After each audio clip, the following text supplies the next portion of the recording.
one of the ecosystems that's most under threat is the ocean. It's under immense threat and immense pressure from humans, but it's also one of the most unknown places on Earth because we don't live in the sea, so we don't get to connect with those species. We need to start showing what these companies are doing at sea and in those particular places.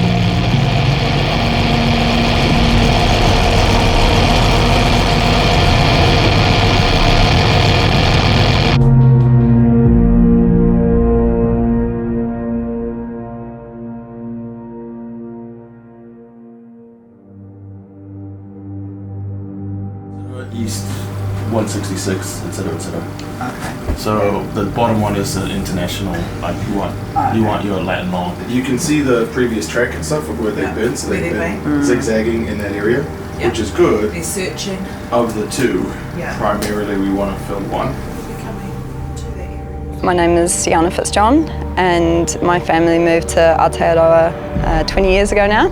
I just have felt so lucky to be here and to live in Aotearoa. It's an incredible part of the world.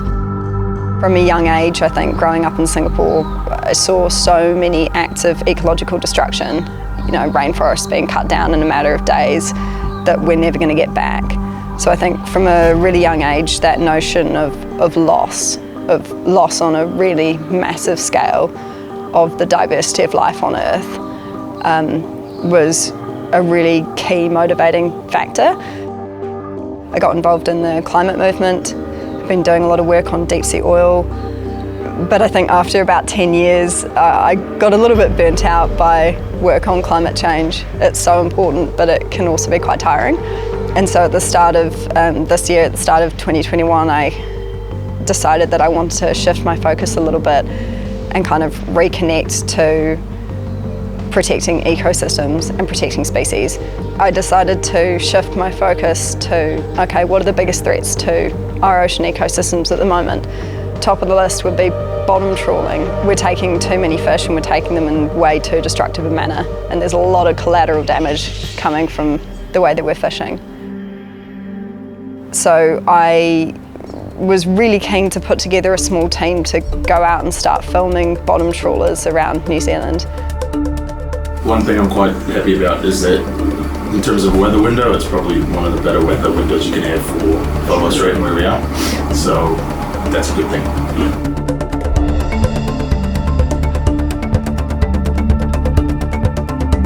This morning we're just getting across the strait here. We're actually heading down to Easy Harbour, down there for a few days. And So we headed out of Bluff this morning at like 7:30 and we gunned it about 80 nautical miles west through the Foveaux Strait. So we're just off the coast of Southland. We can see beautiful snow-capped mountains in the background near Fiordland. It's a beautiful part of New Zealand. And we're looking for some big trawlers. We had their locations this morning, but things change really quickly out on the ocean and we can't see any out here at the moment. So that's a bit nerve-wracking because it's been a big mission, but we're going to basically look for them and try to film them, and fingers crossed that we can find them. I think it's really important to tell a good story about what's happening in our ocean, and we're doing that by talking to lots of people who have worked on the fishing boats before and who have seen that kind of like brutal edge of the industry. And we want to put together a story of what's happening in Aotearoa's oceans, and hopefully we're going to be able to connect the public a little bit more with the kind of life that's living under the sea and why we should be doing much more to protect it and much less to exploit it.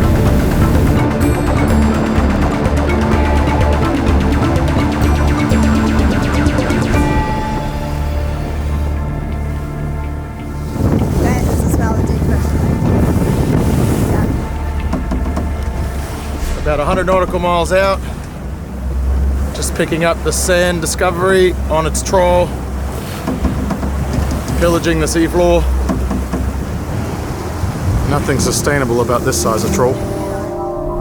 It had its net out, so its net was basically deployed from the back of the boat. What we do know is that they'll have that net out trawling for probably flatfish who live along the bottom, and and they'll trawl for a few hours. So fish could be essentially caught in a net for 3 or 4 hours just being dragged along the bottom of the sea, and whatever they pull up after that time is what gets killed in that trawl. Sharks, dolphins, seals.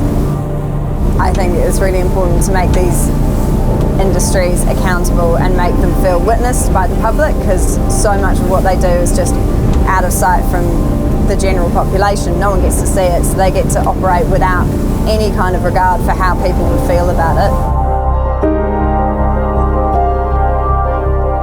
What we really hope this project will eventually achieve is helping turning fish and all of these different oceanic species into wildlife for us. Because a lot of the time we'll only see them wrapped in plastic at the supermarket. That's not enough. We need to realise that they're actually individuals, they're leading complex lives, and their lives are important outside of how they're useful to us.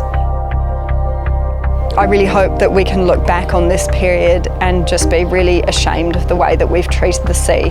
And I really look forward to the days when people can go out and connect with the sea and see the species that are living there and just think, wow, we're so lucky to have you, and we're so lucky that we made the right decisions to prevent ecological collapse in the ocean. Because unfortunately that's where we're heading at the moment.